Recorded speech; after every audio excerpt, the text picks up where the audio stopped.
Good evening. After weeks of rumbling, Mt Ruapehu has finally let off pressure with a bang.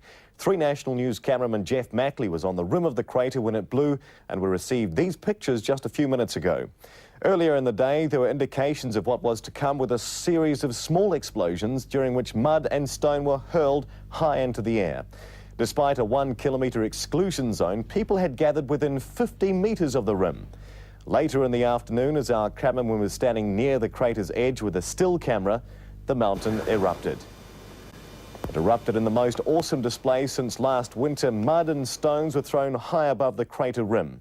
Volcanologists raised Ruapehu's alert level to 2 3 days ago when seismic activity increased and poisonous gas clouds bellowed from the summit. The Department of Conservation continues to advise people to stay well clear of the summit. Fury tonight from the Conservation Department over sightseers on Mt Ruapehu. It's describing as stupid and irresponsible people who got too close to the volcanic crater. Doc says in one case, a snowboarder ignored an exclusion zone, was lucky not to be killed. Too close for comfort, the Conservation Department says a small number of skiers and snowboarders took foolhardy risks when they walked to the rim of Ruapehu's volcanic crater for a better look, ignoring a 1-kilometre exclusion zone. It's safe to view Ruapehu from safe distances. It's spectacular. Ruapehu is putting on a spectacular show, but any closer than that, it's dangerous, it's silly.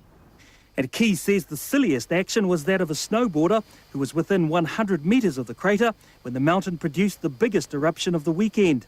These photos, taken with a high-speed camera by 3 National News cameraman Geoff Mackley, show the spectacular eruption. The snowboarder had to run for his life. He was in quite a lot of danger. He was actually quite lucky to survive.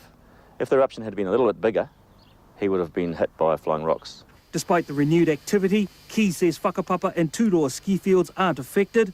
Over the next few weeks, scientists will keep a watchful eye on Ruapehu, which is expected to continue belching mud, rocks and clouds of steam.